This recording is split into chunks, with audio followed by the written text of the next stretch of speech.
नमस्कार, आप देख रहे हैं एसपीएन 9 न्यूज और आपके साथ मैं हूं फिजा कासमी। 5 राज्यों के साथ आज पश्चिम बंगाल के विधानसभा चुनाव के नतीजे भी साफ हो गए, जहां ममता बनर्जी ने हैट्रिक लगाते हुए सभी दलों को पछाड़ दिया।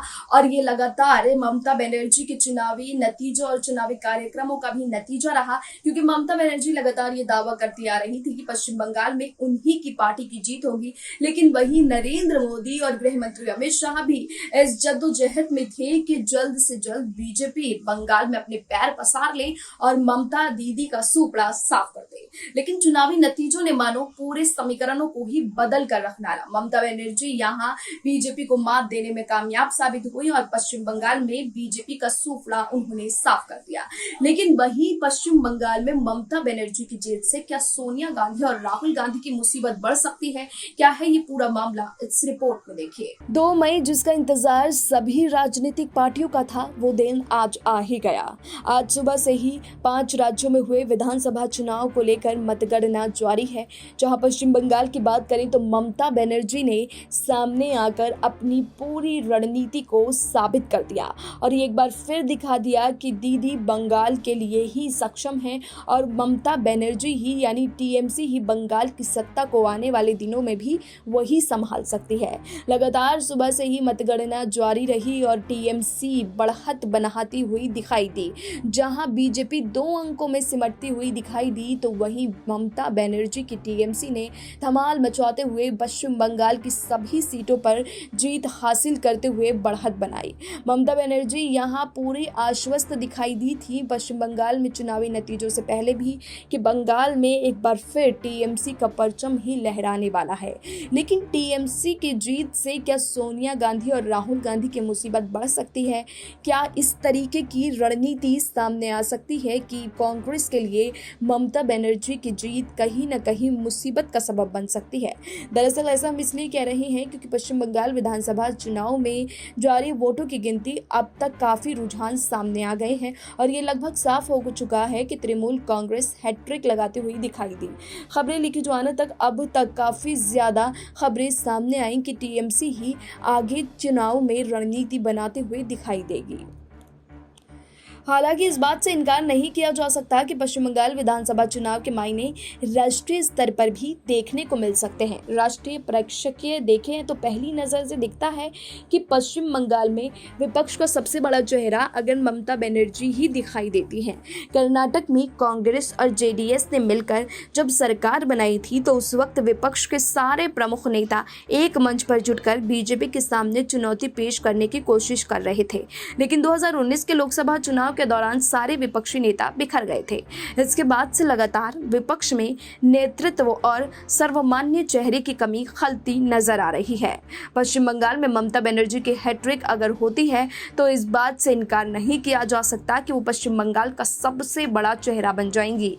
विपक्ष के नेतृत्व में चेहरे की तलाश करें तो पहला नाम राहुल गांधी का आता है। राहुल गांधी के नाम की कोई ऐसी उपलब्धि नहीं है। लगातार 2 लोकसभा चुनाव में कांग्रेस की बुरी हार हुई है। इसके अलावा राहुल गांधी के नेतृत्व में कांग्रेस ने किसी विधानसभा चुनाव में भी प्रचंड जीत नहीं दर्ज की है। राहुल गांधी की उपलब्धि के नाम पर केवल छत्तीसगढ़ चुनाव में अच्छी जीत दर्ज की है।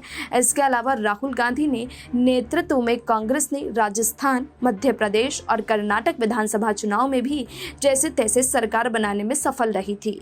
इसमें से मध्य प्रदेश और कर्नाटक में कुछ ही महीने बाद बीजेपी सत्ता में आ गई। इसके अलावा राजस्थान में भी अशोक गहलोत और सचिन पायलट के बीच खींचतान के हालात बने हुए हैं। इससे जनता से साफ जाहिर है और जनता के बीच साफ संकेत है कि राहुल गांधी सत्ता में रहने के बावजूद अपने विधायकों को एकजुट रख पाने में सक्षम नहीं दिखाई देते हैं।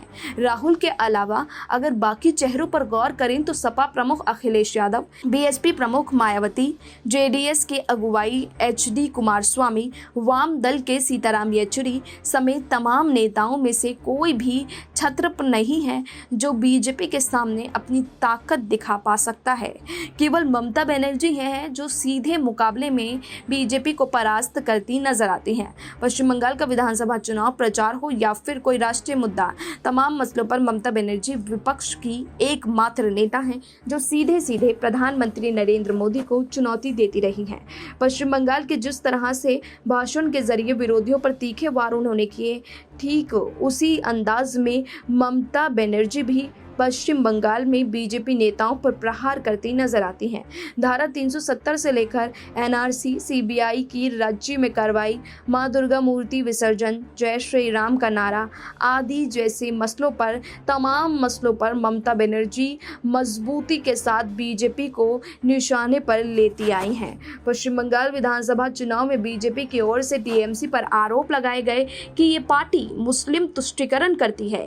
इसके जवाब में ममता बनर्जी ने चुनावी मंच से खुद को शारदीय ब्राह्मण बताया और मां दुर्गा का पाठ करके दिखाया। इतना ही नहीं, ममता ने मुस्लिम वोटों को भी खुलकर सपोर्ट किया। यानी ममता ने बीजेपी को संदेश देने में सफल होती दिखाई दी कि उनकी पहुंच न केवल मुस्लिमों में बल्कि हिंदुओं में भी आज भी बरकरार है। साल 2015 के विधानसभा चुनाव में लालू प्रसाद यादव और नीतीश कुमार ने हाथ मिलाकर जबरदस्त जीत की थी और उस दौरान चर्चा थी कि नीतीश कुमार केंद्र में विपक्ष का बन सकते हैं सबसे बड़ा चेहरा। लेकिन करीब एक साल बाद वो दोबारा से एनडीए में चले गए, जिसके चलते विपक्ष लगातार सर्वमान्य चेहरे की तलाश में जुटा हुआ है। कांग्रेस अध्यक्ष सोनिया गांधी लगातार कोशिश में है कि वो किसी भी तरह राहुल गांधी को विपक्ष का चेहरा बना ले, लेकिन ममता की हैट्रिक के बाद ऐसा होने की कम ही संभावना नजर आ रही है, क्योंकि पश्चिम बंगाल के साथ असम, केरल, पुडुचेरी और तमिलनाडु में भी विधानसभा चुनाव हुए हैं। इन राज्यों के आए रुझानों में असम, पुडुचेरी और केरल में भी कांग्रेस हारती दिखाई दे रही है। वहीं तमिलनाडु में डीएमके की ताकत से जीत मिलती दिखाई दे रही है, न कि कांग्रेस की ताकत से। ऐसे में देखना दिलचस्प होगा कि 2014 से लगभग हर चुनाव में लगातार हार झेल रही कांग्रेस और सोनिया गांधी अपने बेटे राहुल गांधी को कैसे विपक्ष का सर्वमान्य चेहरा स्थापित कर पाती हैं। ये देखना होगा कि सोनिया गांधी आगे कौन सी नई रणनीति अपनाती हैं, जिससे राहुल गांधी को बतौर विपक्ष के चेहरे पर मजबूती मिल सके और कांग्रेस भी एक अच्छी और मजबूत पार्टी की राह पर चल सके।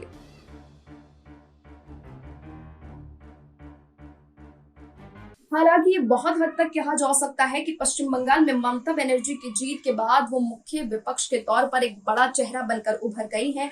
लेकिन क्या राहुल गांधी के लिए सोनिया गांधी आने वाले समय में कोई नई रणनीति अपनाएंगी, जिससे कि राहुल गांधी का विपक्ष के तौर पर मजबूत छवि बन सके?